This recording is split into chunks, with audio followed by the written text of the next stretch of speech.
interesante, ¿no? También es una manera de un aporte, no estar todo el rato solo pensando en cómo nos organizamos, cómo nos estructuramos, sino enriquecernos también de conocimiento, ¿no? Entonces, sí que queríamos dejar claro que nuestros posicionamientos políticos son amplios y tocan todo, o tocan casi todo. Bueno, a veces hay debates si somos un partido específico, si somos y estamos muy focalizados en un sector, o somos más amplios y tenemos posicionamientos sobre cuestiones ambientales, sobre todas las cuestiones, ¿no? Sobre todas las políticas públicas que se generan, ¿no? Entonces, hoy no vamos a intentar abarcar todas las políticas públicas. O sea, el análisis de FOESA está centrado en las personas en exclusión y pobreza, ¿no? Y ante esa realidad queremos reflexionar un poco sobre qué tipo de políticas, o sea, cuál es esa realidad y qué tipo de políticas queremos defender o harían falta o hay necesidad de ellas. Eso quiere decir que no vamos que para abarcar este tipo de políticas de este tipo de problemas hay a priori dos líneas de apuesta, ¿no? Una que pueden ser complementarias generalmente. Una es hacer políticas específicas dirigidas a estos colectivos o estas problemáticas, y luego está el que las políticas generales sean capaces de incluir o generar procesos que generen equidad y que no generen estas situaciones o desigualdades. O sea, son dos ámbitos de apuestas en lo político. Tal vez hoy vamos a centrarnos probablemente tanto en el análisis como en los ejemplos a lo primero, ¿no? A qué políticas concretas dirigidas específicamente a la exclusión existen y cuál es la situación concreta de la exclusión. Y ahí pues tenemos muchas ganas, de Marina, que ahora Lina la presentará, porque nos surgen, creo que también es un momento súper interesante aprovecharla para que más allá de lo que aparece en el informe podamos conversar, porque el informe pues es un informe muy técnico, con muchos datos estadísticos, que bueno, sobre todo está el nacional, hay uno nacional y otro a nivel autonómico, y bueno, que yo creo que ahí hay mucha chicha en la que nos gustaría que nos complementáramos y pasar de la parte descriptiva de la realidad a intentar llevarlo a un análisis un poquito de políticas, ¿no? A qué vinculación puede haber entre las políticas y las situaciones, o qué políticas pueden ayudar un poquito más o otro un poquito menos. Hemos escogido, y con esto termino, como 4 temas que luego, no sé si ya cuento la parte de la estructura y ya lo... Sí. Nos vamos a estructurar todo este bloque para que estemos un poco sabiendo cuál va a ser el proceso. En un primer lugar, Marina nos va a compartir las cuestiones generales sobre el informe, y probablemente ahora Elena lo comentará un poquito más.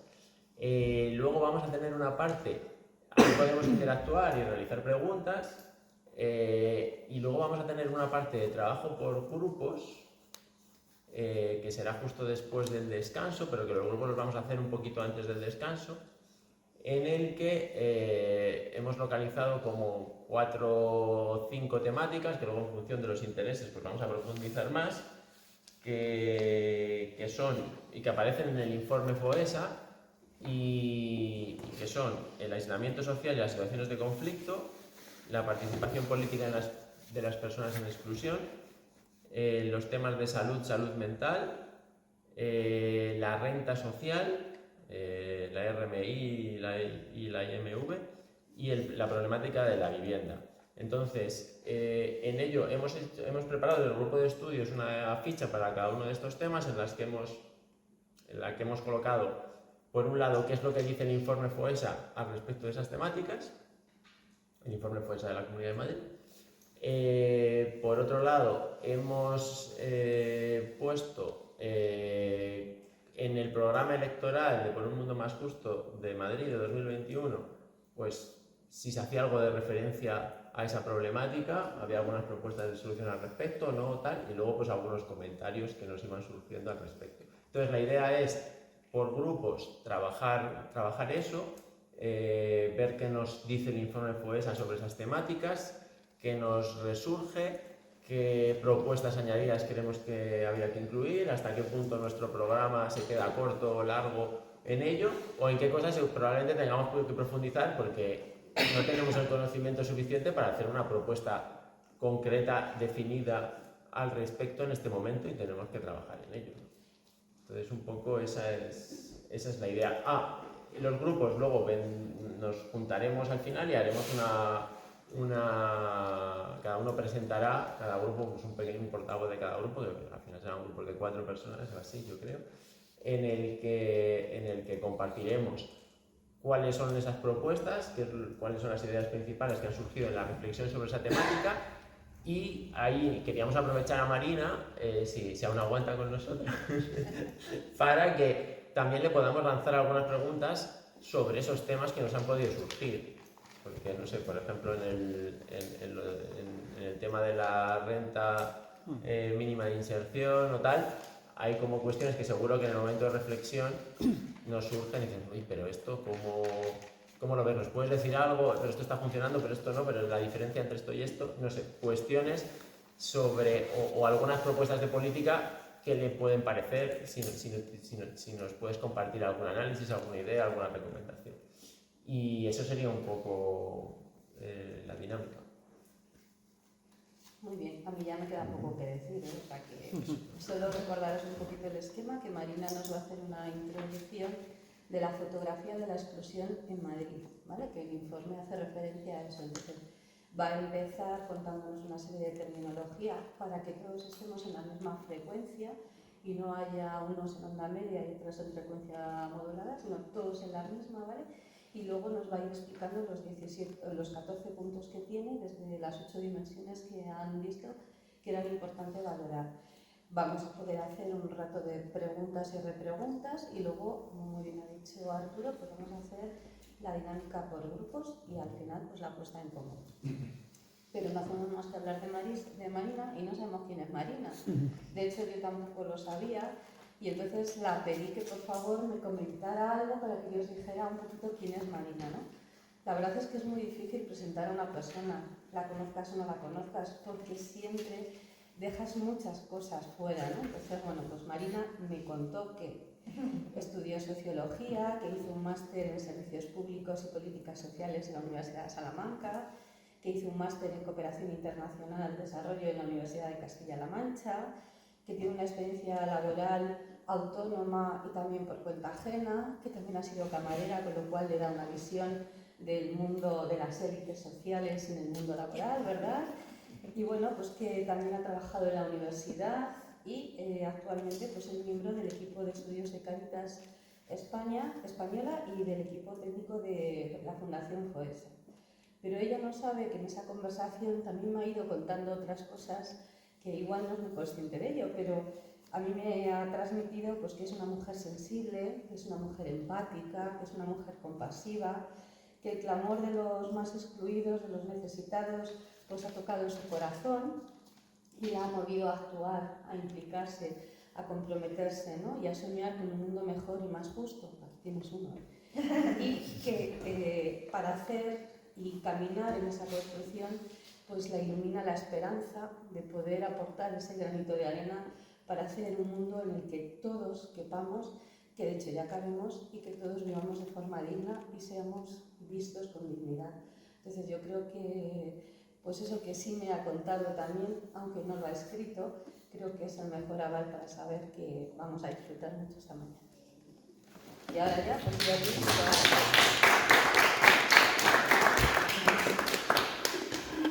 Perdón, que me cuesta. Porque yo creo que os voy a hablar a Elena para que me vaya presentando por ahí. Sí, de favor. Porque creo que nunca había visto tantas cosas buenas y bonitas de mí en tan poco tiempo. Y conociéndome relativamente tan poquito. Sí. Que es un ratón. Y ahora voy a hacer una pausa dramática para poner esto, preparar la presentación y bueno, os cuento. He traído cosas. Traigo libros. Esto está fenomenal cuando no podéis dormir. O sea, tenéis una noche de estas de macho, vaya día llevo y... Pues cogéis el informe, lo abrís aleatoriamente por donde queráis y leéis un poquito y decís, parece que ya he cogido un poquito de sueño. ¿Vale? Que esta es la versión larga. Es un informe muy descriptivo y por eso es menos ágil de leer que el informe global que nombraba Arturo. El informe global es así, o sea, que te vale para calzar una mesa de silla, yo qué sé, que te vale para muchas cosas. Pero es verdad que es más, tiene un relato mejor estructurado y más fácil de leer, más agradable de leer. Y luego están estos, esto ya es más llevadero, que son los resúmenes, ¿vale? Que he traído 3 y con los 2 informes gordos, pues digamos que podemos tener casi que para todos los grupos de trabajo que habéis planteado, si no me equivoco. Voy a seguir hablando mientras, a ver si puedo hacer 2 cosas a la vez, porque tuve COVID y no penséis que es tan fácil después de eso hacer 2 cosas a la vez. Cuando yo le contaba a Elena que fui camarera y que fui profe de inglés en una academia, son cosas que no tienen una importancia así como muy relevante para que yo venga aquí a hablaros de nada, ¿no? Es como, bueno, pues no son las experiencias más así. Pero yo todavía soy de esas personas que me considero joven, ¿no? Que ya no tanto, pero yo me considero joven, y entonces cuando hay ciertas... Estoy buscando una cosa concreta, no estoy haciendo cosas al azar. Que voy a preguntaros, ¿puedo cambiar la manera de proyectar? Que no, es que seguro que lo tengo ya, no lo estoy viendo, Sí, lo que pasa es que me gustaría tener aquí las notas y la presentación ahí. Pantalla. O sea, es que mi ordenador sale aquí por eso. He venido ahí con... No, ¿Ah, sí?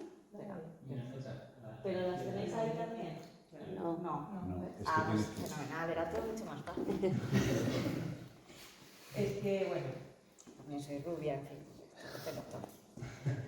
alguna cosa hay que tener. Vale, pues nada, simplemente decir que aparte de considerarme joven, no sé si por la añoranza que todos nos resistimos a hacernos mayores, pero también cuando se habla de precariedad laboral juvenil y todas esas cosas y cómo han visto truncados sus proyectos de vida y todo eso, dices, hombre, yo ya me salgo un poco de esa categoría, pero las 2 crisis también, ¿vale? También estaba ahí presente de alguna manera.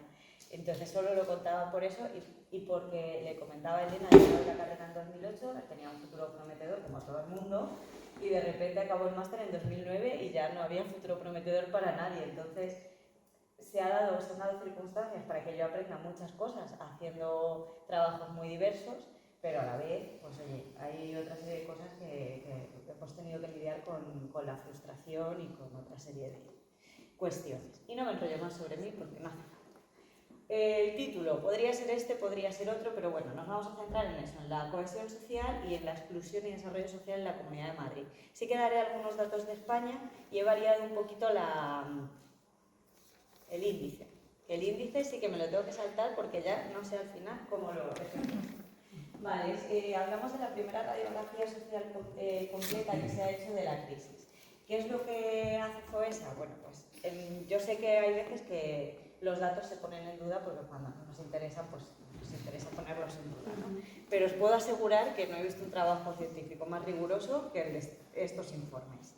¿Vale? Yo llegué a Cáritas en 2020, la Fundación FOESA en 2020, o sea que todavía no... o sea, quiero decir que yo he llegado y lo he visto, que si hubiese sido antes igual podría tener duda, pero tampoco la tenía, os lo confieso. Participan, bueno, es el quinto de una serie que se van haciendo a lo largo del tiempo. Participan 10 instituciones, 30 investigadores y 150 encuestadores, que a mí me gusta destacarlo porque el trabajo de campo se hizo en 2021, que todavía estábamos ahí en el tema del surf, ¿no? Subo ola, bajo ola, subo ola, bajo ola. Entonces fueron entrevistas personales que se hacen en persona y que duran como una hora y media, ¿vale? Es un trabajo bastante exhaustivo para tener toda la información que luego obtenemos y poder hacer el libro gordo, si no, a ver qué hacíamos. Así que, bueno, que también valorar esa labor de los encuestadores.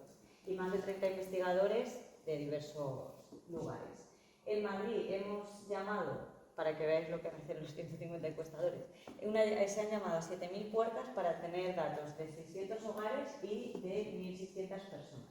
Y el cuestionario extenso y complejo, con el tiempo que he dicho que dura, creo que está claro. ¿Qué es lo que nos encontramos? Pues que la COVID realmente no llega y trae problemáticas nuevas, sino que pone de manifiesto o acelera procesos que ya estaban antes. Es decir, ya había una crisis estructural y lo que hace la COVID es acelerar algo que iba a pasar en un momento o en otro, ¿no? Nos encontramos con que en 2020 teníamos ya más de 3 millones de personas en situación de desempleo, ya estábamos en un proceso prolongado de aumento de la desigualdad, 8 millones de personas estaban ahí cerca o en la exclusión social, 6 millones estaban en la sociedad insegura. Ahora veremos estos conceptos, una pérdida de la función integradora del empleo, que tampoco lo voy a contar ahora mismo, pero vamos a hablar de esto, de la función integradora del empleo, y dificultades para el acceso y mantenimiento de una vivienda adecuada, que lo de la vivienda también es algo que no ha sido solo la COVID, ¿no? Que ya veníamos viendo anteriormente. Y ahora el Titanic. ¿Por qué el Titanic? Bueno, tienen elementos comunes, ¿no? Nosotros estábamos en una sociedad en la que llegase una pandemia mundial, era posible, podría llegar a pasar, que nos lo han dicho en la película muchísimo, pero era muy poco probable. ¿Os acordáis que bueno, os acordáis? En la película de Titanic nos contaron que en principio era un barco imposible de vivir. Un imposible que, bueno, que pues al final podía llegar a pasar, pero nadie pensaba que fuera a pasar. O sea que el primer paralelismo que encontramos es ese, que llega algo, un imprevisto, que nadie esperaba, aunque pudiese haber llegado a pasar, aunque lo tuviéramos ahí como posibilidades de cosas, ¿no? Como, iba a decir morir por combustión espontánea, pero igual no es el mejor ejemplo.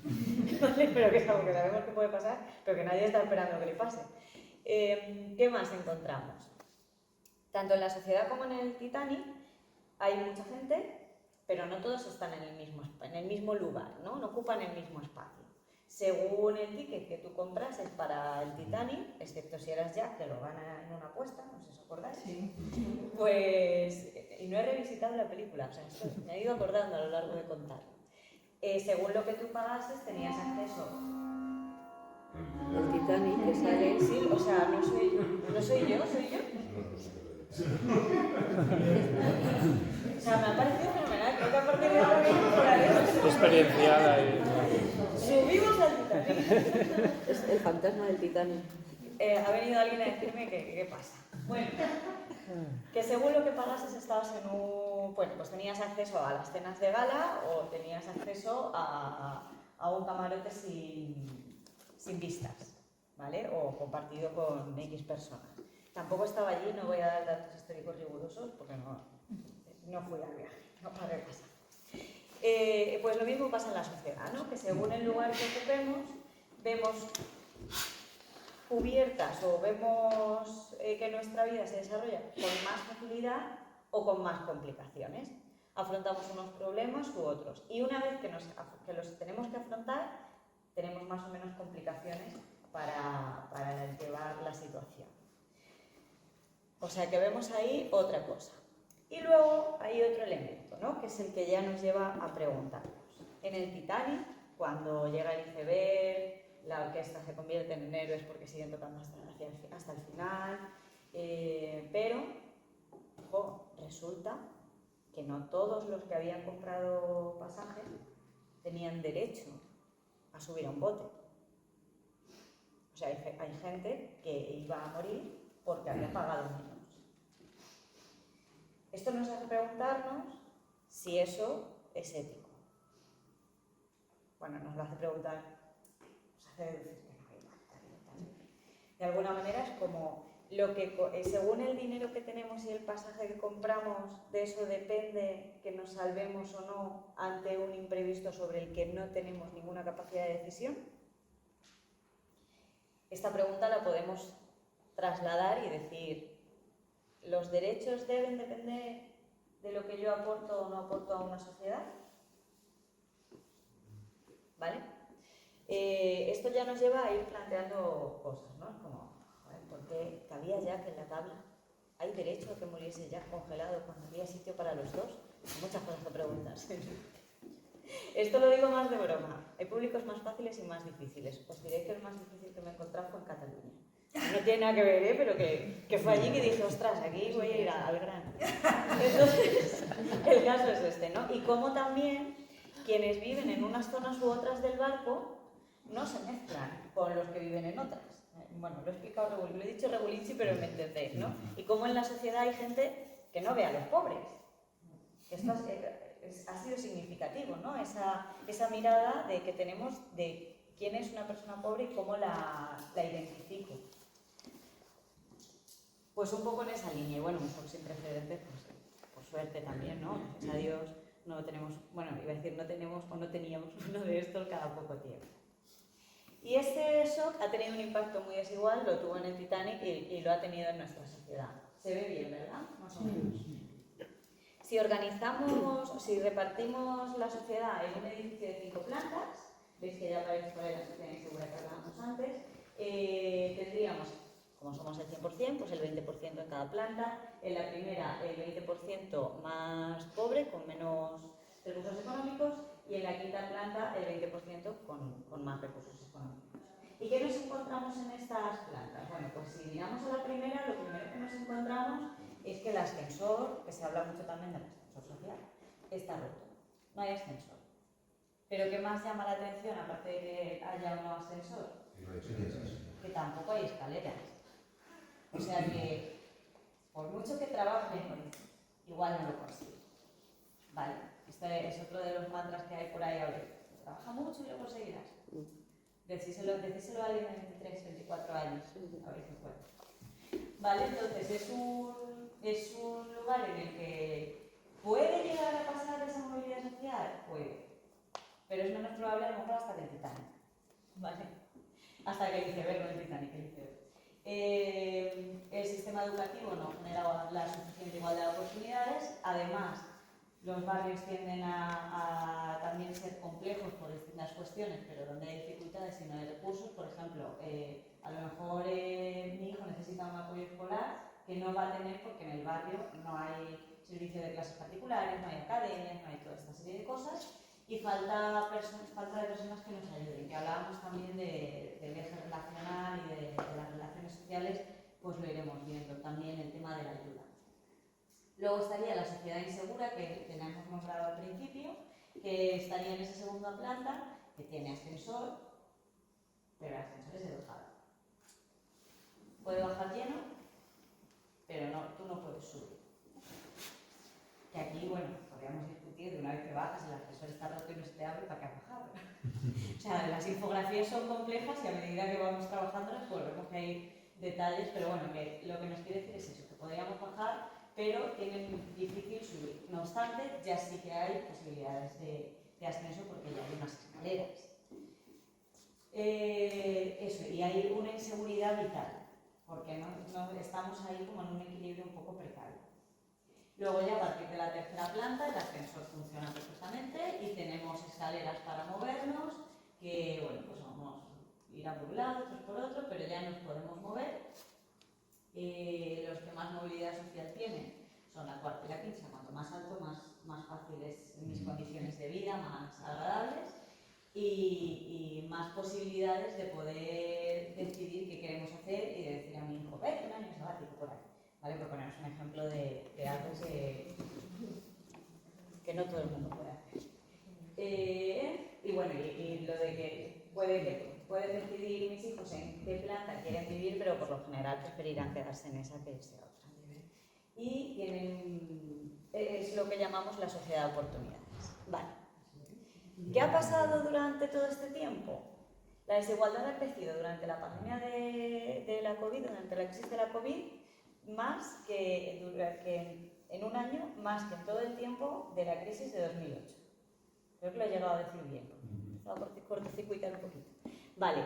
¿Qué ha pasado entonces? Pues que, de alguna manera, si yo pudiera mover esa imagen, lo que tendría que hacer sería estirarla para alejarlos todavía más a cada planta de la siguiente y sobre todo a la primera de la última.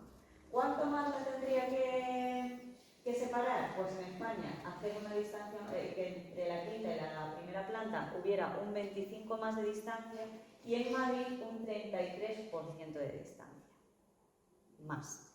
porque es lo que se han distanciado los ingresos de estas dos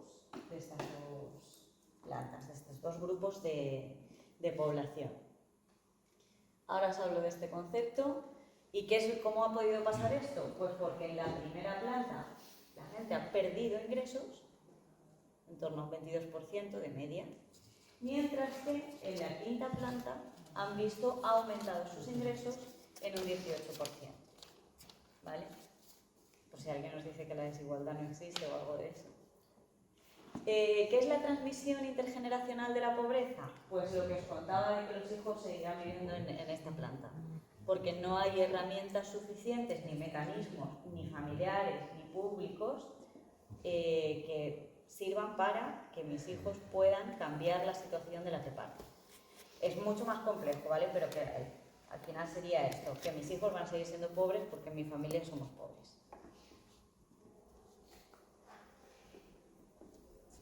Siguiendo con este impacto desigual, si estas 5 plantas las ponemos en términos estadísticos, son 5 quintiles, que lo que hacen es esto, y vemos aquí algunos datos. Y el índice de esto que vemos aquí es el índice.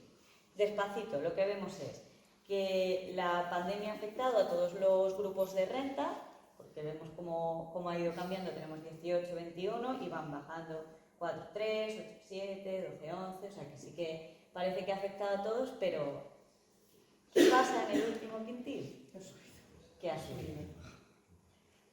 Ha subido para el 20% más rico, para el 20% de la población con más recursos, que muestran una mejora tanto en la renta media como en el porcentaje de renta total si comparamos con 2018 y la situación prepandemia. ¿Esos son datos estatales?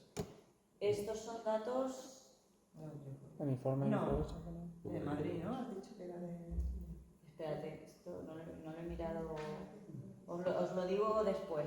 Yo creo que son por colores, estos son de España. Por los colores de los informes de las tablas. Estos son de España, ¿vale? Y el índice de Gini, es un número entre 0 y 1, que lo podéis encontrar en porcentaje entre 0 y 100. Cuanto más se acerca a 0, más igualdad, y cuanto más se acerca a 1, el 1 sería que yo tengo todo y nadie tiene nada. O sea, la desigualdad total. Esto como datos ya nos dejamos de edificios y metáforas y datos concretos. Pero, ¿de qué habla el informe FOESA y de qué habla Cáritas? Bueno, pues hablamos de desigualdad, que ya lo hemos visto, hablamos de pobreza en ocasiones y hablamos mucho de exclusión social. ¿Qué pasa con la pobreza y la exclusión social? Aquí, ¿quién de los dos es pobre? ¿Los dos? ¿Y quién está en exclusión social? No hay respuestas. No voy a regañar a nadie. No estoy tomando. Vale. Podemos interpretar que los dos están en pobreza, podemos interpretar que alguno no está en pobreza, que los dos están en exclusión social o que alguno no está en exclusión social. Si yo ahora os digo que esta señora, que yo la he llamado Emilia con mucho cariño, si esta señora, os digo ahora que está en su piso de Alicante mirando el mar, ¿quién está en situación de pobreza? O sea, que su casa de Alicante, porque tiene una aquí y otra en Alicante, en su segunda residencia. ¿Quién estaría en situación de pobreza? ¿Os cambia la perspectiva? Sí. Veníais condicionados, yo creo, a ver a los alumnos de inclusión social. He dicho, nos va a engañar, vamos a incluir. O no, bueno, es verdad que... Pero bueno, que ya la miramos de otra manera. Cuando la gente dice, ¿dónde están los pobres? Que no los veo, es porque están esperando ver, que por cierto yo en Madrid lo he visto, no sé dónde hay que moverse para no verlo, pero yo lo he visto. La gente está pensando, porque no es, o sea, cuando yo digo esto, pensamos en una persona que lo dijo en público, pero es que hay gente que piensa así, ¿eh? O sea, que no hay que pensar que es que esta persona quería desprestigiar, no, que hay gente que piensa así. Y la gente piensa en esto, en una persona que no tiene casa, que está durmiendo en la calle, que está pidiendo, que no está aseada, que no cumple con la estética corporal que corresponde al no ser pobre, no están buscando una imagen determinada. Sin embargo, la exclusión social puede estar en otros lugares. De hecho, puede estar poniéndonos un café, puede estar dando clases de apoyo a nuestros hijos, puede estar cortándonos el pelo, puede estar barriendo la calle, dando un servicio público, o sea, puede estar en muchos lugares. Cuando yo hablo de esta mujer, claro, yo os cuento cómo medimos todo esto. Hay 37 indicadores de exclusión social, ¿vale? Que es como, ¿os habéis quedado a gusto? Pues todavía yo empezaría a meter otros como la discriminación corporal, o sea que 37 indicadores y 6 dimensiones. La señora Emilia efectivamente puede ser. 6 o 8, dimensiones. 6 dimensiones. Sí, Vale. Pensaba que eran esas 8. Es que luego hay cosas que están, como dimensión van juntas. Esta señora no es pobre, ¿vale? Vamos a sacarla de la situación de pobre. Porque tiene una pensión con la que vive y le llega y está por encima del umbral de pobre. No vamos a meternos en el tema de las pensiones ahora, porque si digo que de viudedad ya vamos a decir, entonces está en pobreza. Vamos a tiene una pensión bien, no sabemos cómo lo ha hecho, pero la tiene. Y puede vivir, pues, bueno, mes a mes vive bien, sabe que tiene sus ingresos además, con lo cual esa incertidumbre vital tampoco la tiene y estaría estadísticamente fuera de la situación de pobreza. Sin embargo, pues puede ser que esta señora viva en su piso en Aluche, que está pagado, por cierto, que no tiene problemas tampoco de eso, y paga sus suministros, o sea que... Pero el piso, bueno, he dicho barrio, yo soy de Toledo, ¿vale? O sea que he dicho un barrio al azar porque tengo un compañero que esta semana dijo que eran las fiestas de Aluche y he dicho, pues lo cojo de ejemplo. O sea que si algo no concuerda con el relato, cambiarlo de barrio. Tiene su piso pagado y vive allí y todo bien, excepto que el piso, pues las ventanas son un poquito antiguas y además no tiene calefacción. Pero no se puede permitir con su pensión hacer una instalación de calefacción y además luego pagar la calefacción con el gasto que es, ¿vale? Entonces, bueno, pues el invierno tiene un brasilito, va funcionando como puede. Ahí ya veríamos deficiencias en la vivienda, porque además vive en un tercero y su bloque no tiene ascensor, con lo cual, no solo eso, bueno, vais a decir, te has quedado a gusto con la señora, pero como si tuve de ejemplo, pues le tiene que pasar todo a ella. Además tiene mal la cadera y los huesos un poco así, y cuando quiere salir a la calle necesita ir acompañada porque los escalones, pues tiene incluso miedo de caerse, porque muchas veces dices, bueno, más allá de que físicamente el cuerpo esté o no esté diagnosticado como que tienes o no tienes, a lo mejor a la señora le da miedo caerse, porque ya tiene una edad que se siente un poco insegura o lo que sea. Entonces, si no es acompañada, ella no sale a la calle ni vuelve. Y ahí cuando tiene un achaque de salud, no puede acudir sola al médico y alguna vez las pastillas se le pasan un poquito se pasan unos días sin tomarlas porque no ha podido ir a la farmacia. Sé que lo estoy poniendo un poco drástico además, que estamos pensando, que no tiene un vecino, pero no tiene hijos, no tiene nadie que le ayude. Un poco drástico, pero esto drástico puede pasar, ¿eh? Con lo cual ya veríamos afectada también la dimensión de la salud, a la que a mí me gusta asomar otro hecho. Cuando quiere pedir cita, esta mujer, claro, antes iba y decía, ¿me dan cita? Luego llamaba y le daban cita y ahora se encuentra con que no sé aquí, pero en Castilla-La Mancha cuando llamas, pues puedes llamar. Pero es muy difícil que te cojan el teléfono por lo que sea. Es difícil que te cojan el teléfono, por tanto, ¿qué hago yo? Pues me voy al ordenador, digo, mira, lo cojo por internet y ya está. ¿Qué pasa con esta señora? Pues que igual no se mueve en el tema digital. Con lo cual ahí estamos viendo no solo afectada la salud, sino el acceso a un derecho, ¿vale? Como un pasito más y luego hasta ahora pues, he metido la brecha digital de paso, ¿vale? ¿Qué más le puede estar pasando? Pues que justo lo que está, el empleo aquí no, el empleo a lo mejor ahora metemos a sus hijos y vemos el tema del empleo, pero ella ya está jubilada, ya ha hecho todo lo que tenía que hacer. ¿Qué más le puede estar pasando? Que es sábado y está mirando por la ventana que justo enfrente hay un cole y lo están preparando porque mañana hay elecciones.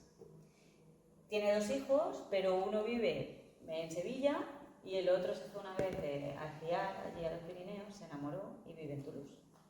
El de Toulouse no puede venir y el otro tampoco. No nos vamos a meter en por qué ni a juzgarlo, no pueden. Por razones legítimas, con lo cual estamos viendo que también se va a ver privada del derecho a la participación política. sin que haya papeles que le digan que no puede votar, que sería el ejemplo más fácil de poner, ¿no? Soy inmigrante irregular, entonces no puedo votar. Y el aislamiento, pues poco que contar, ¿no? Porque si está en su casa, vive sola, no puede salir mucho porque le da miedo y porque tiene mal la cadera. Y a esto sumamos que las vecinas y vecinos de toda la vida han ido cambiando de lugar, ¿no? Unos se han ido a vivir con los hijos, a residencias, y otros han dicho que hasta aquí han llegado y se han ido a vivir a un lugar mejor.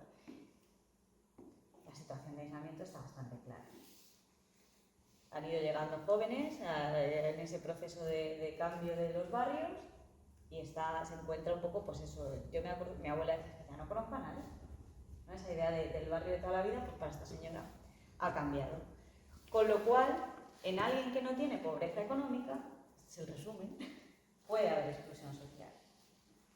Y los datos de los que hablan los informes, que no solo el nuestro, cuando se habla de exclusión social, no hablamos solo de pobreza, pero también hablamos de pobreza, ¿vale? Esto es lo que más claro tiene que quedar. Y que el rostro de la pobreza no siempre es aquel. Seguimos en esto de la exclusión social. La exclusión social la vemos como una espiral, que es lo que tenemos aquí en naranja. Hay 4 lugares dentro del eje integración-exclusión, que serían en el centro la integración plena, es decir, vivo en la sociedad, participo de todos mis derechos, tengo ciertas comodidades, todo lo que no me pasa, todo lo que le pasa en mi vida, ¿vale? Tengo trabajo, el trabajo que tengo es suficiente para generar unos ingresos, o tengo otros ingresos adicionales, etc. Desde la integración plena puede pasar algo que nos haga caminar lentamente hacia la integración precaria. Que bueno, sigo en integración, pero ya hay elementos que están un poco, dimensiones que decíamos, que están un poco más, una situación un poquito peor. Desde ahí podemos caminar hacia la exclusión moderada, ya estamos en exclusión, pero dentro de la exclusión somos los que mejor estamos, y de ahí podemos llegar hasta la exclusión severa, que es la parte más severa de la exclusión, como su propio nombre indica, por lo cual no le doy muchas más vueltas. ¿Qué tiene de especial la espiral? Que funciona como el centrifugado de la lavadora. Una vez que empiezas a hacer el recorrido, te expulsa con facilidad, pero es muy difícil recorrer el camino inverso, porque de alguna manera vas a contracorriente. Lo difícil es definir qué es ir a contracorriente cuando no hay elementos visibles que me empujan, porque en una muchedumbre tú sabes que vas a contracorriente. Bueno, me están empujando todo el mundo y yo quiero llegar al baño en un festival o en un concierto o en el teatro cuando todo el mundo quiere salir y tú se te ha olvidado la bufanda o el bolso o lo que sea. Pues eso que vemos tan claro, en este caso no sé. Igual que tampoco somos conscientes de cómo caminamos dentro de la integración social, porque nuestro entorno, y también por esto a veces no vemos ni la pobreza ni la exclusión, nuestro entorno, que es lo que conocemos, suele estar en la línea de mis condiciones de vida. Hablábamos de empleo, de consumo, de vivienda, de servicios públicos, conflicto social y aislamiento y participación política. ¿Hay unos más importantes que otros? No. O sea, todo es importante para estar en esa situación, o sea, todos los elementos son clave para que estemos en integración social. ¿Qué ha pasado con la exclusión social total? Que en estos, es que no sé si esto tiene otro, sí, están faltando cosas, que ha aumentado desde 2018 a 2021 en 2,5 millones de personas y la exclusión social severa ha aumentado en 1,9 millones de personas, estos datos estatales, ¿vale? Cuando yo hablo de millones de personas, no sé si os pasará, pero me pasa un poco que se me queda abstracto. 6 millones de personas, pues pensamos en 6 millones de euros. ¿Vale? Sé que es una correlación muy burda y muy, vamos a la palabra, muy superficial y que vacía de sentido a la persona, pero lo que quiero es que cómo cambia el chip cuando lo hacemos en una unidad de medida, que, bueno, yo 6 millones también de euros también me cuesta imaginarlos, pero de alguna manera cambia, porque estamos acostumbrados a oír miles y millones de personas que les pasan cosas y que nos quedan lejanas. Pero pensemos eso, cuánta gente está en unas condiciones de vida muy, muy, muy complejas. Y y sobre todo el aumento en 3 años, ¿no? Que es una pasada. A mí me gusta mucho poner esta imagen porque es como muy representativa de lo difícil que es hacer el camino hacia la inclusión social, hacia esa integración que hablábamos. Aquí nuestra lógica nos lleva a decir, claro, a ver, si te empeñas en subir por las de bajada, pues ¿cómo no te va a costar? Pero es que hay gente que no tiene otra manera de acceder, ¿vale? No tiene manera de acceder ni de subir, esto es lo que hay. Y te está tratando de volver a empujar hacia afuera. Con lo cual, bueno, solo para reiterar que no siempre querer es poder.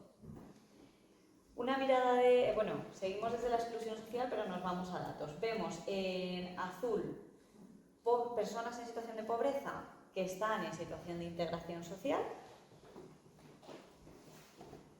Y ya está, con esto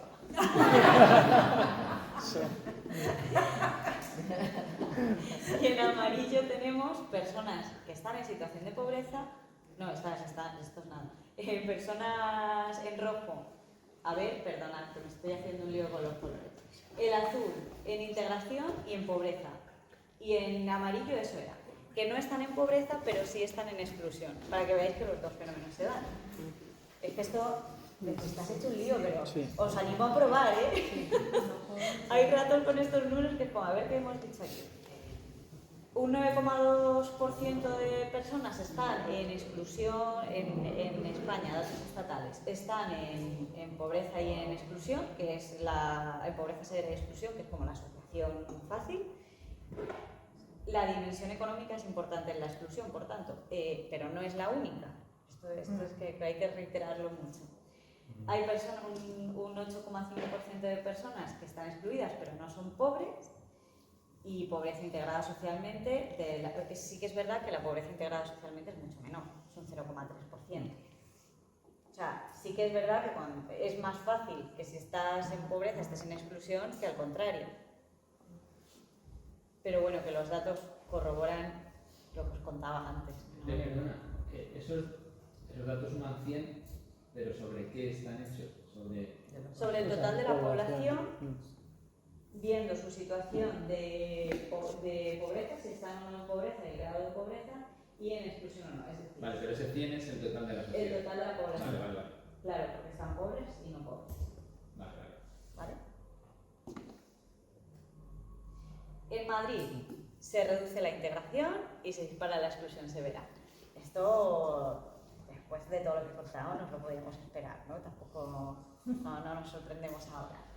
Pero bueno, sí que... A ver, aquí había también... cosas. Sí que es importante también que podemos aquí comparar con España y ver cómo Madrid sí que estaba con menores tasas de exclusión y sin embargo ahora está prácticamente igual. ¿Qué quiere decir eso? Que ha crecido más la exclusión en Madrid que en España. Que esto no es ni mejor ni peor, es así. ¿Vale? Que parece que a veces cuando decimos estas cosas, ni mejor ni peor, es lo que ha pasado. Yo no entro a valorarlo. Y sí que es importante la reducción que ha habido dentro del espacio de la integración. ¿Cuánto ha crecido la exclusión social? En el caso de Madrid, 370.000 personas más en situación de exclusión. Esto en euros, si nos hacemos una idea más clara, pero son personas. Del 18,4 al 23,4. La exclusión. Bueno, una flechita que se me escapa. Y en total, en Madrid hay 1,5 millones de personas en situación de exclusión. ¿Por qué todas estas fotos? Hombre, aquí yo entiendo que sois sensibles a estas realidades, que no tengo que concienciar mucho ni hacer mucho hincapié, pero sí que, bueno, pues por dejar un poco más patente cómo la exclusión no es solo el señor en el saco rojo, también es esta pareja que vive en la zona rural y que algún día descubriremos porque a partir de cierta edad ya vamos con la mano aquí, pero yo todavía no lo he descubierto. También está relacionado con las viviendas inadecuadas e inseguras. Puedo estar en situación, puedo estar trabajando como el caballero que lleva la bolsa amarilla, estoy trabajando y puedo estar en exclusión social, en fin. Y la chica joven, que yo ahí destaco lo de que es una mujer y es joven, y luego veréis por qué destaco una mujer y joven, y si queréis también la ponemos extranjera y ya tenemos el completo de otra cosa que luego contar. Esto tampoco nos sorprende a nadie, que la crisis ha sacudido el mercado de trabajo. No sé cuáles son vuestras situaciones, pero probablemente conocéis a alguien o al conocido de un conocido que se ha visto afectado en el empleo y en las rentas del trabajo. El trabajo de inclusión es el que se compone de las piezas que encajan en ese puzzle, ¿no? No, perdón. Estas son las piezas que nos llevan a la exclusión social al completo, pero ¿qué pasa con el empleo? Que empieza a tener una serie de características que no encajan en el puzzle que nos lleva a la inclusión. El empleo de exclusión, pues ahí tenemos al rider. Aquí yo no voy a decir ninguna empresa, pero todos hemos ya pensado en alguna. Bien sea de envíos de cosas o en comida a domicilio, lo que sea. La brecha salarial, que lo mismo, no solo entre hombres y mujeres, sino que además es entre personas nacidas en España y personas nacidas, bueno, de origen extranjero, nacidas aquí. El desempleo, especialmente el desempleo de larga duración, los ingresos insuficientes, es decir, cuando tengo trabajo pero el dinero, o sea, mi salario no me da para vivir. La temporalidad, es decir, me gustaría trabajar todo el año con mi mes de vacaciones, bueno, mis días de vacaciones que me correspondan, etcétera, pero no siempre se encuentra. La economía informal y la parcialidad indeseada, donde tenemos como protagonistas mujeres y no es baladí. ¿Vale? La economía informal, bueno, hay más, ¿vale? Tengamos a una mujer, pues también hay muchos hombres. Y la parcialidad indeseada tenemos no solo una mujer, sino una mujer con niños, porque muchas veces pensamos que las mujeres, o podemos, no digo aquí, ¿vale?, sino como sociedad, podemos llegar a pensar que las mujeres en situación con jornadas parciales, en gran medida también es para conciliar con lo familiar, cuidar a los hijos, etcétera, pero es que aquí no hablamos de esa parcialidad, hablamos de la parcialidad indeseada, es decir, trabajo 15 horas a la semana porque no encuentro un trabajo en el que pueda trabajar más, ¿vale? ¿Qué ha pasado entonces? Bueno, además han empeorado las condiciones de trabajo y han aumentado las barreras para las personas desempleadas. Ya no se trata de tener o no tener un trabajo. El trabajo sí que ha sido un mecanismo suficiente o casi suficiente para la integración social. Estabas como estuvieses, pero encontrabas un trabajo en unas condiciones tales que te permitían empezar ese camino inverso en la espiral. Claro, también que el trabajo fuese de una manera o de otra depende del espacio de la exclusión en el que esté, accedes a un tipo de trabajos u otros. La cuestión es que esa imagen de a ver si trabajas, hay veces que ya estamos trabajando y no es suficiente para salir ni de la exclusión social ni de la pobreza. Por lo tanto, ya no se trata de eso, de tener o no tener un trabajo, sino de que el trabajo que tengamos, aquí ponemos buen trabajo, pero podríamos hablar de un trabajo digno, en unas condiciones, un trabajo decente, podríamos poner otros adjetivos, esto es más neutro. Esto en cuanto al empleo. No me entretengo mucho más en ello, pero sí que algunos datos. En Madrid tenemos 55.000 hogares donde el sustentador principal, que es la persona que aporta más ingresos al hogar, está en situación de paro de larga duración, 150.000 hogares donde nadie está trabajando, 168.000 hogares donde el sustentador principal o sustentadora principal está en inestabilidad laboral grave, que se trata de aquellos, o sea, la inestabilidad laboral grave es cuando en el año anterior he trabajado 3 o más empresas, he tenido 3 o más contratos o he estado en situación de desempleo 3 o más meses. O me han pasado las 3 cosas, ¿vale? Son esas 3 variables las que tenemos en cuenta, se tiene que dar al menos la condición de una de ellas. ¿En qué deriva todo esto? En que hay 300.000 familias en Madrid que no tienen unos ingresos estables. ¿Os acordáis cuando yo hablaba de que Emilia tiene una pensión y sabe que va a tener su pensión todos los meses? Pues esto es lo contrario. No voy a tener, no sé si voy a tener ingresos o no, ya no os digo el próximo mes, a lo mejor la próxima semana. Esto trunca también el proyecto de vida. O sea, yo no me puedo plantear, si me pongo a intentar subir la carrera de la inclusión, cuando a lo mejor todavía ni siquiera sé dónde la tengo que buscar porque primero tengo que dar de comer. Mira, ya no os voy a decir ni a mis hijos, que es como un poco drástico. Primero tengo que comer yo. Cuando decimos lo de los hijos, creo que también estamos metiendo ahí un componente emocional. ¿vale? Primero hay componentes casi de supervivencia. Los datos no son disjuntos, ¿no? Quiero decir que son 300.000 familias sin ingresos estables y de entre ellas hay esas Claro, tres, porque de ¿no? hecho, Combinados. Pero puede ser personas que estén en paro de larga duración claro, y sí, que tengan no inestabilidad podríamos laboral sumarlas. grave, ¿no? Sí. Porque de Combinado. hecho yo puedo estar en paro de larga duración y también ser un hogar en desempleo, donde todos estamos desempleados. O sea, el mismo hogar puede estar en más de una categoría. Pero vamos, lo que es el último Pero dato los 300.000 son es 300.000. 300.000. Que lo de los ingresos estables, yo sé que, o sea, creo que visto así puede haber gente que dice, bueno, no tengas ingresos estables, un autónomo tampoco nos podrían llegar a decir. No sé, Pero no sé si no, alguien es no sé. autónomo aquí, igual he tocado ahí. Es un tema delicado. Que a lo mejor además el autónomo igual dice, bueno, a ver que yo del circulito y las piezas que no encajan, las tengo de otra manera, pero las tengo todas. Vale, pues que lo que quiero decir es, no sé dónde iba, que lo de los ingresos estables, que se puede ir a cierta demagogia, digamos, con ello, pero es que la estabilidad en los ingresos hace mucho. Sí, hay muchos autónomos además, pues, que os voy a contar, ¿vale? En España, me voy solo al último dato, no puede ser este dato, no os lo voy a decir porque no me encaja y no quiero mentir.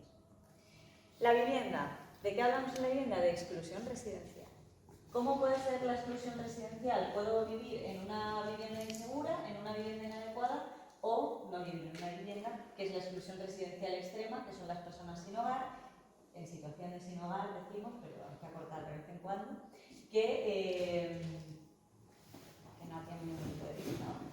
¿La vivienda insegura cuál es? Pues cuando paso miedo en mi hogar, ¿vale? Que esto igual es lo menos visible o lo que pensaríamos después. Lo primero. No, después. Cuando paso miedo en mi hogar. Cuando estoy compartiendo, o sea, estoy viviendo en un piso, una habitación subarrendada y no tengo ningún tipo de contrato. O no subarrendada, el piso es de alguien que me deja vivir en una habitación, pero no hay ningún tipo de contrato que a mí me proteja legalmente de que mañana me digan, oye, coge tus bártulos y tira. O llegar a casa y encontrármelos ya afuera. ¿Vale? Entonces eso es una vivienda insegura. Una vivienda inadecuada, pues es lo que os decía de Emilia, de que no tiene calefacción y en invierno pasa frío. A ver, no tener calefacción en Canarias no es un problema, pero en Galicia igual sí. O tener ventanas rotas, o no tener puertas, o cosas pues, muy básicas, ¿no? de lo que miramos. No se reúnen las condiciones para vivir. Y a la gente que vive ahí les gustaría cambiar o bien la casa o bien de casa, pero no se lo pueden permitir. Fijaos que vivienda inadecuada, el dibujo que ponemos el último es el de una persona en silla de ruedas con unas escaleras. También está la ventana rota porque es muy visual, pero bueno, quedémonos con eso que luego hablaremos de ello.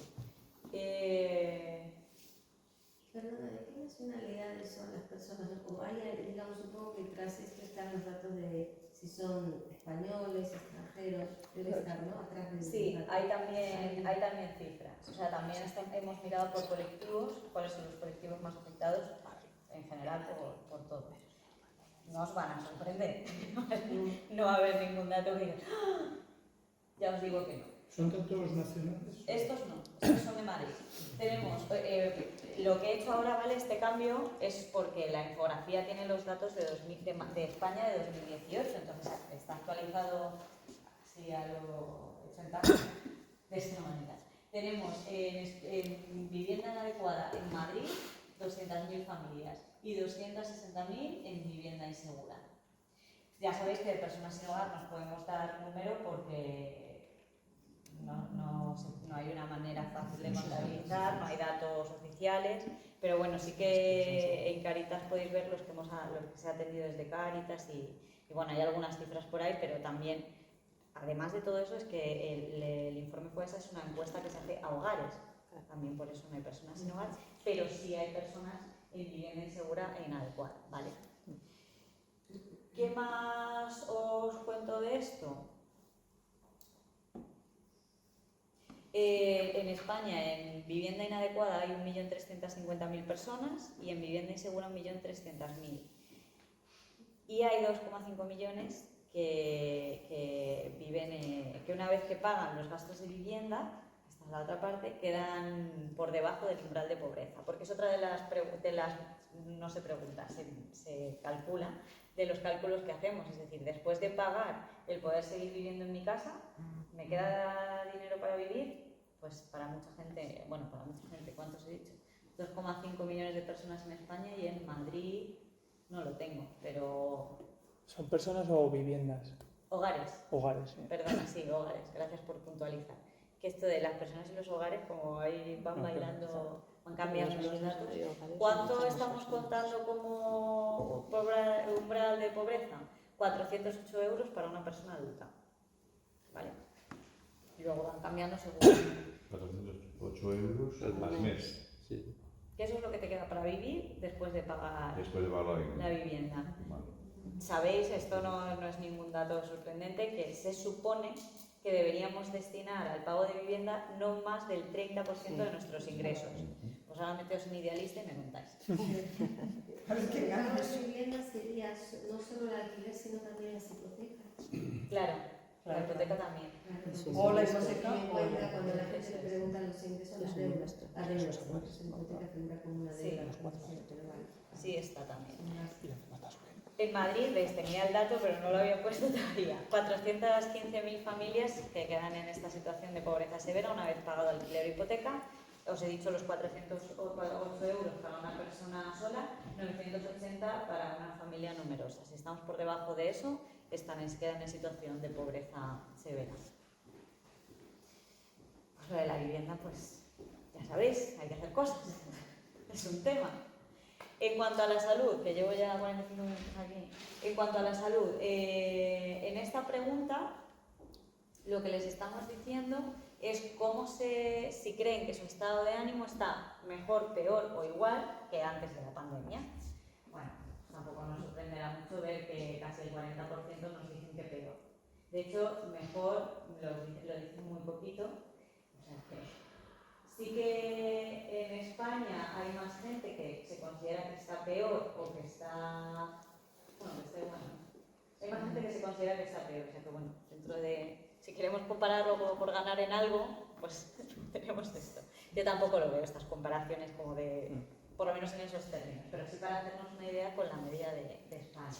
Las familias en las que alguien sufre un trastorno de salud mental diagnosticado, que esta palabra es clave aquí, diagnosticado, han pasado del 7% en 2018 al 11,5% en 2021 en Madrid.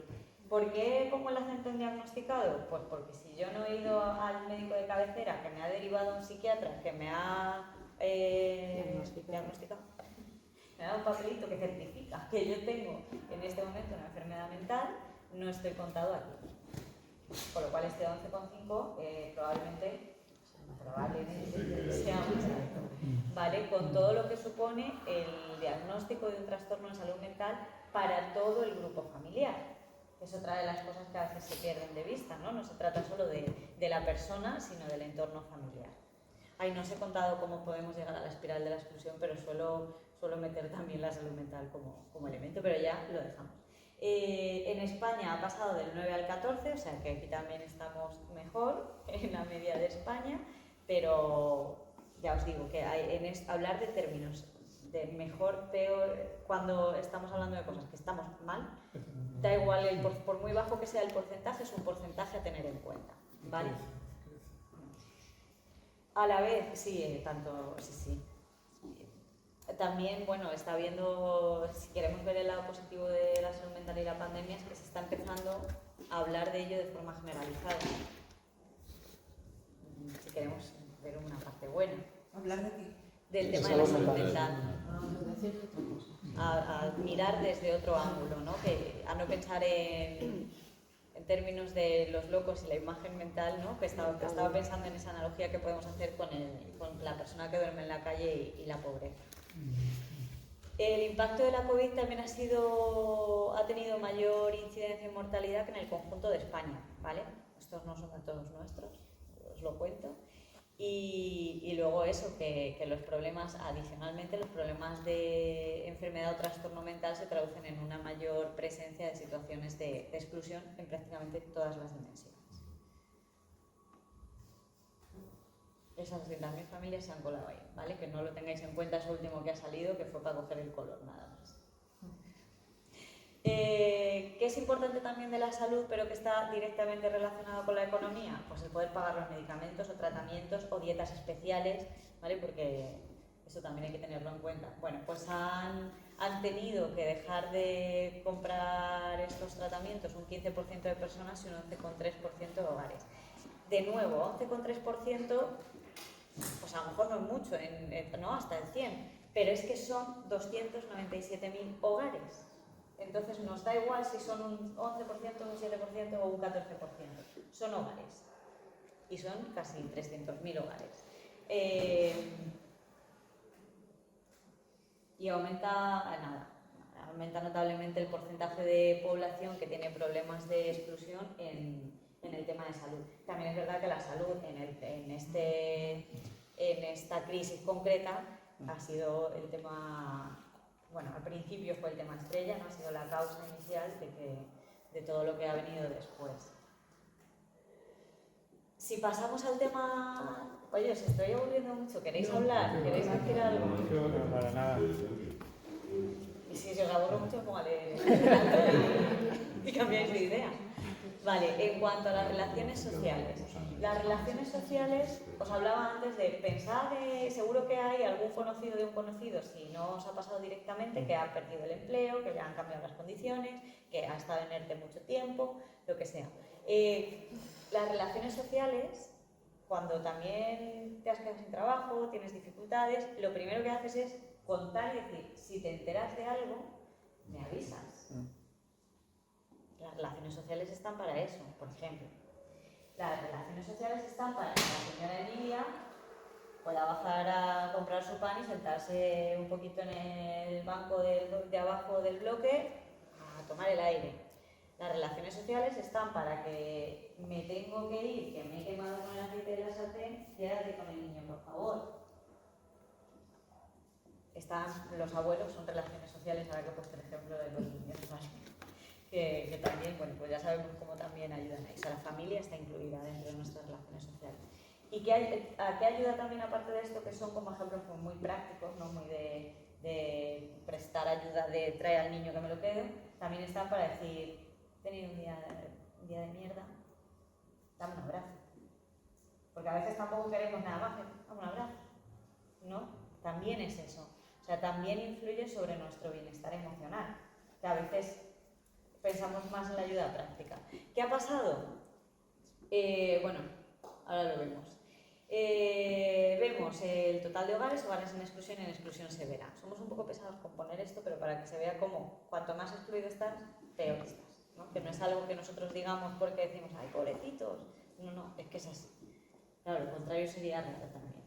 Aquí estamos viendo personas que no tienen relaciones y que en caso de enfermedad o dificultad no saben o no tienen a quién acudir.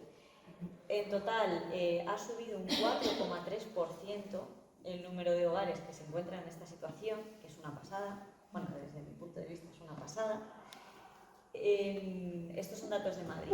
De los hogares en exclusión ha crecido menos y de los hogares en exclusión severa ha crecido menos. ¿Por qué ha podido crecer menos entre los hogares en exclusión?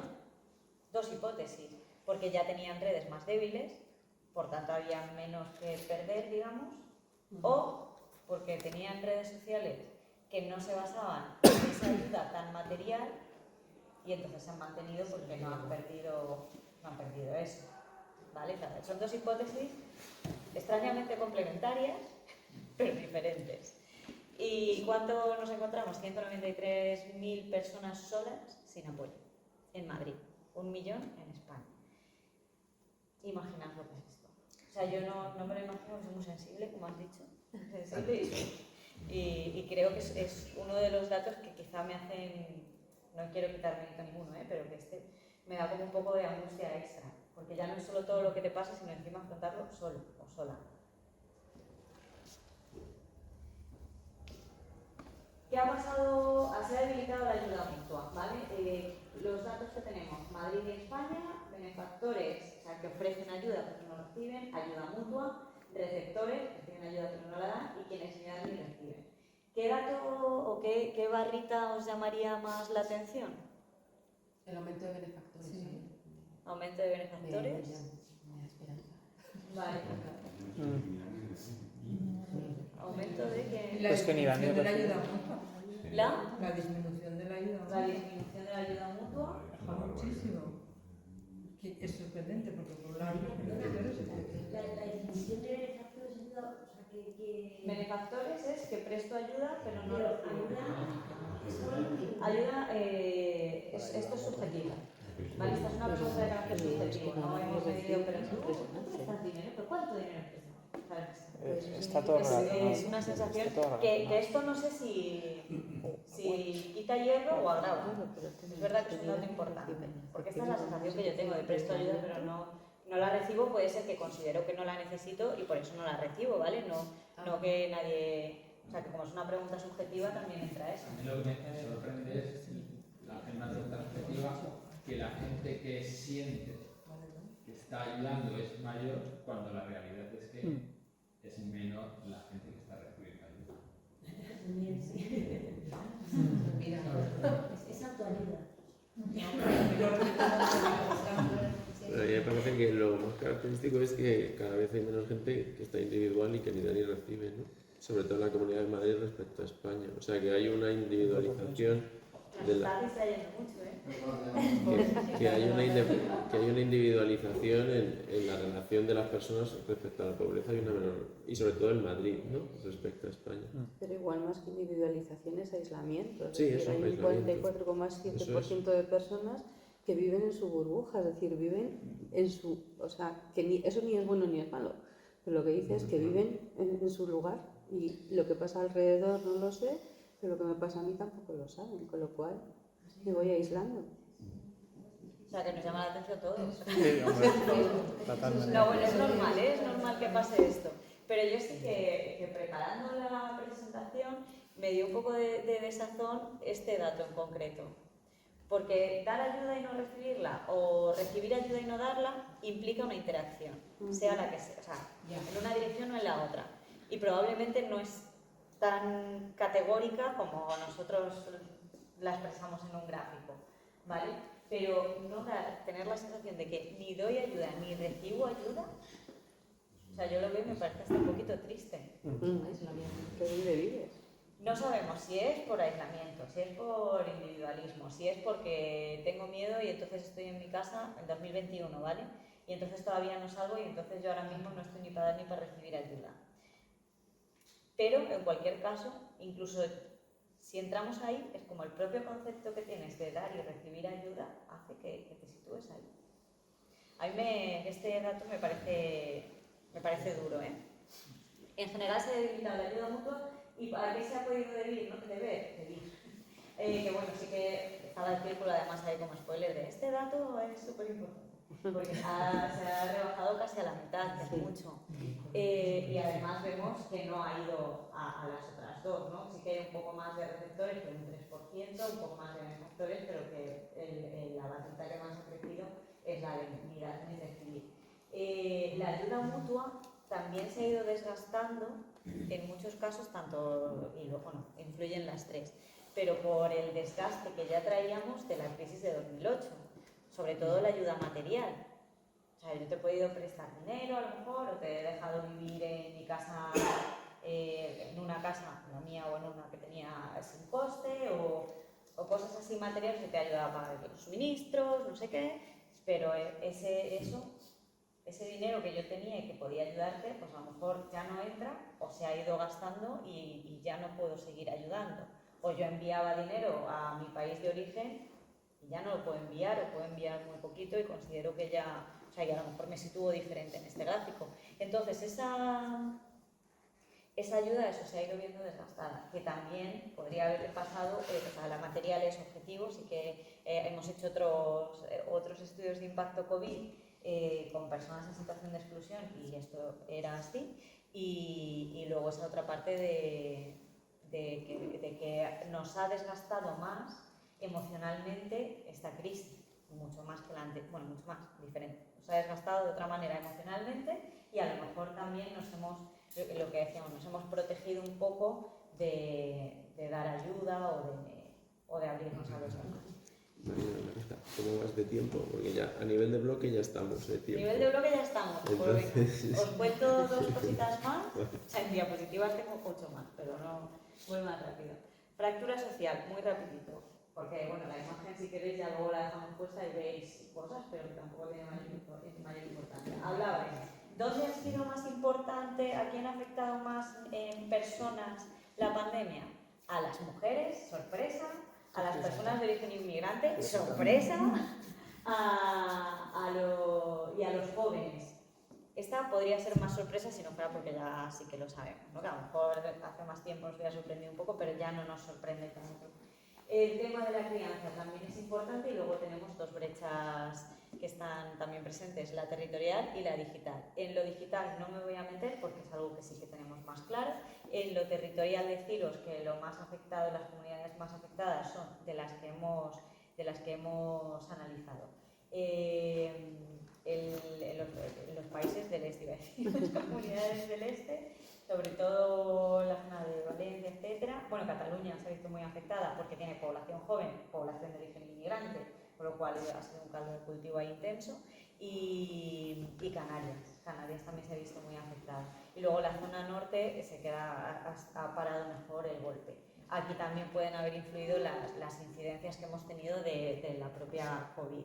Estos son los datos que os acabo de contar, pero en número, que bueno. Solo destacar que el nivel de exclusión por composición familiar, como veis, tener hijos te penaliza. Yo esto no lo escribo, pero como tener hijos te penaliza económicamente, ¿vale? Y a nivel de exclusión. Espero que luego den un montón de alegrías, porque si no yo no me voy a animar nunca.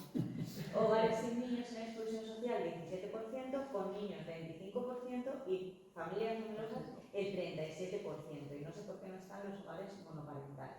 Con lo cual, pues esto, que este dato también, cómo se está trabajando la familia, la juventud y la infancia, nos hace pensar cosas. Estos son los 3 elementos en los que hay que estar para no perder, para estar en situación de conexión. Si nos falta una de esas llaves, estamos en brecha digital y estar en brecha digital nos lleva a perder oportunidades 5 veces más si estamos en exclusión social que si estamos en integración, ¿vale? La brecha digital ya os digo que luego si queréis saber algo os cuento, pero tampoco tiene mayor esto. Sí que esto es importante. ¿Por qué? Porque normalmente se nos dice, a ver si lo tengo escrita Ay, toma por. Ya sabéis lo que queda. Nada, simplemente deciros que... sí, está ahí escrito. Que los datos que se obtienen no corroboran el mantra del efecto desincentivador de las prestaciones económicas. Es decir, eso de si das una paga, esa persona ya no va a querer trabajar porque ya tiene unos ingresos. Que habría que ver qué ingresos son, cuántos, durante cuánto tiempo, pero bueno, ese pensamiento que tiene mucha gente, los mismos datos lo refutan. Porque lo que nos están diciendo es que 7 de cada 10 hogares que están en exclusión están activados. Es decir, activados nos referimos a que en el último año han trabajado o han estado en procesos formativos para mejorar la empleabilidad o en programas de integración, inclusión, etcétera, que pueden ser bien de servicios sociales o de entidades como Cáritas. ¿Vale? Que estos datos son importantes. La importancia, aquí lo que podemos ver es la importancia de cómo se redistribuye la riqueza del país. Antes de redistribuir la riqueza, la pobreza está en España al mismo nivel que en Suecia. Sí, Suecia, o Irlanda, pero después de redistribuir, nos seguimos quedando a niveles de Bulgaria o de los países mediterráneos, Grecia e Italia. Sin embargo, vemos como tanto Suecia como Finlandia e Irlanda bajan drásticamente el nivel de pobreza. ¿Vale? O sea que no es solo redistribuir, sino cómo redistribuimos. ¿Y cómo redistribuimos? ¿Ya has visto la foto? Gastamos mucho en pensiones no contributivas de vejez, desempleo contributivo y asistencial y pensiones de vejez. Sin cuestionar que todo esto es necesario, que es evidente que es necesario. ¿Dónde estamos más flojitos? En prestaciones por alquiler, es decir, en temas de vivienda, prestaciones por hijo a cargo, que ya antes os he hecho un poquito, os he dejado ver que ahí pasaba algo, y rentas mínimas de inserción, ¿vale? O sea, que en temas que no afectan a los mayores, que afectan a otros colectivos, sin querer quitar la importancia que tienen los mayores. Políticas para el rescate de los más vulnerables. Retos que tenemos: incrementar y reorientar la inversión en protección social hacia la reducción de la pobreza y la protección de la familia. Esto pues es lo que llevo diciendo una hora, literal, pero en síntesis, ¿vale? Eso es lo que necesitamos hacer. Proteger pensando en la reducción de la pobreza, es decir, enfocándonos a las personas con menos ingresos y proteger a la familia. Luego, impulsar un estado de bienestar, porque yo no diría impulsar, diría reimpulsar, reforzar, porque si no, seguimos en la idea de que el estado de bienestar ya está acabado y yo me niego personalmente. Es una lucha personal que tengo, una cruzada. Así que reimpulsar el estado de bienestar para que dé acceso a los derechos a todas las personas, empezando por los más vulnerables, los que menos acceso tienen a los derechos, y que se desvincule ese acceso a los derechos de la relación con el mercado laboral. Es decir, como ahora, ¿no? que tengo que trabajar o haber trabajado para luego tener otra serie de derechos a otras cuestiones. Bueno, y hablar también de otros derechos. Bueno, tenemos lo de las prótesis dentales, la atención psicológica. La atención psicológica es un reto brutal que tenemos por delante como humanidad, o sea, ya no como región ni como país, como humanidad. Una política de vivienda pública. Ya hemos visto que el tema de la vivienda es súper grave, que afecta mucho además a las personas jóvenes y que dificulta también el generar proyectos vitales. O sea, esto ya yéndome a la población en general, no hablando solo de exclusión, dificulta el tener un proyecto de vida y el formar una familia, ¿vale? Así que bueno, la propuesta es el parque de vivienda pública en alquiler y mejorar el limitado desarrollo del ingreso mínimo vital. ¿Qué ha pasado con el ingreso mínimo vital? Que es una medida que estaba fenomenal, pero que la implementación no ha ido tan fenomenal como el planteamiento. Es que también suele pasar, o sea, que tampoco es raro, ¿no? Pero sí que es verdad que está muy limitado y que todavía falta mucho trabajo por hacer. En septiembre de 2021 el ingreso mínimo vital solo llegaba al 19% de la población en pobreza severa.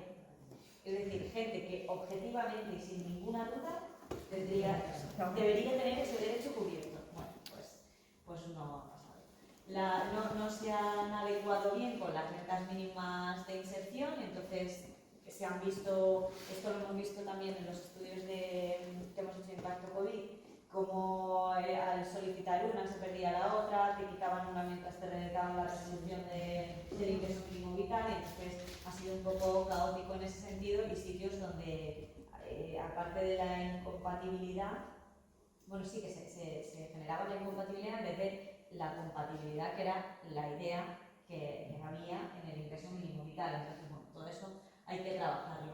Y muchas personas, bueno, ese 19% nos pone en alerta, han visto denegada retirada o reducida.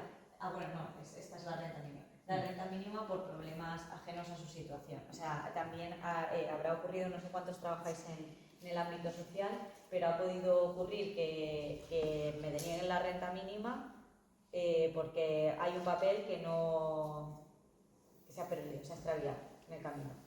Entonces eso es algo ajeno. Y lo último, la última reflexión. Bueno, yo os voy a decir dos y no voy a leer eso. Dos reflexiones. Por un lado, ¿os acordáis que os hablaba de la silla de ruedas y las escaleras? Que lo iba a retomar para que veáis que no era mentira. Aquí, si yo me subo aquí, joder, pues tenemos 3 escalones. Podemos subir todos, ¿no? O sea que en general podemos acceder a esta tarima. Está hecha pensada para el interés general. Pero si hay una persona con problemas de movilidad, ya no puede acceder a esta tarima. Si esta tarima tuviera una rampa en uno de los dos lados, tampoco hace falta que a los dos, como sí tiene la sala, lo habríamos pensado para el bien común. Porque ya todos, bueno, siempre habrá algún caso que se os ocurra que no podría subir tampoco con la rampa, pero sí que en términos simplistas y como ejemplo lo hubiéramos orientado de manera diferente pensando en el bien común. Y no en Tiene el una interés. plataforma que sube. Lo sé. Vaya hombre. Vaya hombre, vaya. Que básicamente es para el piano, pero bueno. Ah, No, perdón. bueno, pero me entendéis el ejemplo. Sí, En este perfectamente. caso, han pensado en el bien común. Ya está, pues mejor, mejor. Vale, entonces, un poco esa perspectiva. Generalmente, las políticas se piensan desde ese interés general, que en general a todos nos vaya bien, pero desde el bien común es, pues a lo mejor tú no vas a notar diferencia, pero bueno, pues esta persona va a notar mucho. ¿Vale? Pensando en el conjunto y no en la mayoría. ¿Por qué? Porque muchas veces hay gente que se queda fuera porque no hay, y aquí sí que me meto en el tema, ¿no? No hay un rédito electoral. En Toledo hay barrios donde no se hacen dos cositas, porque como no hay rédito electoral, pues no me voy a entretener, porque ahora ya sabéis que este año empiezan las obras ya hasta el año que viene, en general en todas las ciudades, y como no hay rédito electoral, pues no me meto ahí. Sin embargo, ese barrio que ya tenía luz, estaba súper bien asfaltado y no sé qué, pues le voy a hacer un algo, lo que sea. Como cuando, no sé si a los hombres os pasa, pero yo tengo días que digo, voy a cambiar algo de casa, que ya me he aburrido.